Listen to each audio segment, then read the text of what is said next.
3 o'lchamli, 4 o'lchamli dunyo, parallel olamlar, multi olamlar haqida eshitganmisiz? Bungi video aynan shular haqida bo'ladi.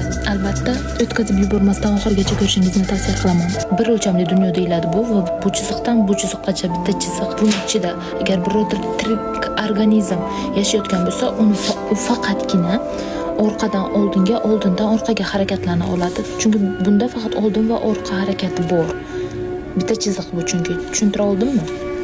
Ikkinchi o'lchamli dunyoda pastlik, kenglik tushunchalari bor. Agar buning ichida birorta tirik mavjudot harakatlansa, bunda orqaga, oldinga, chapga, o'ngga bemalol harakatlana oladi. How to say? 3 o'lchamli dunyoda chuqurlik, kenglik, balandlik kabi tushunchalar bor. Agar masalan bitta mana shu papka 2 o'lchamli deb olsak, 2 o'lchamlilarni hammasini bitta qilib qo'ysak, bizda 3 o'lchamli dunyo paydo bo'ladi. Biz yashab turgan olam ham 3 o'lchamli dunyo deb ataladi. Va ham oshib o'tsa nima bo'ladi, nima sodir bo'ladi? 4 olamni yasagan bo'lamiz. 4 olam haqida tasavvurga ega bo'lish uchun birinchi, ikkinchi olamni o'zi yaxshiroq tushunib olish kerak. Mana shu ikkinchi olamni biza 3 olamga yashab turib 2 o'lchamli narsalarni ko'ra olamiz. Ikkinchi o'lchamdagi narsalarni.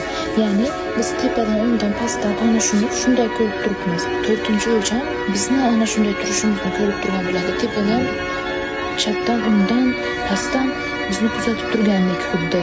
Tasavvur qila olyapsizlarmi? Chuqurroq tasavvurga ega bo'lish uchun Interstellar filmini ko'ringlar. Matematikada, fizikada 4-o'lchamdan keyin 5, 6, 7, 10 diylar ham bor-da tashi. Lekin biz buni tasavvur qila olmaymiz. Hozir men sizlarga tasavvuringizga keltirishga harakat qilaman videolar orqali. Tesikart, bilasizlar tesikartni? O'shaning figurasidek, o'shanga o'xshashroq bo'ladi, lekin uni birorta odam ko'rmagan. Taxminan shuni tasavvur qiling.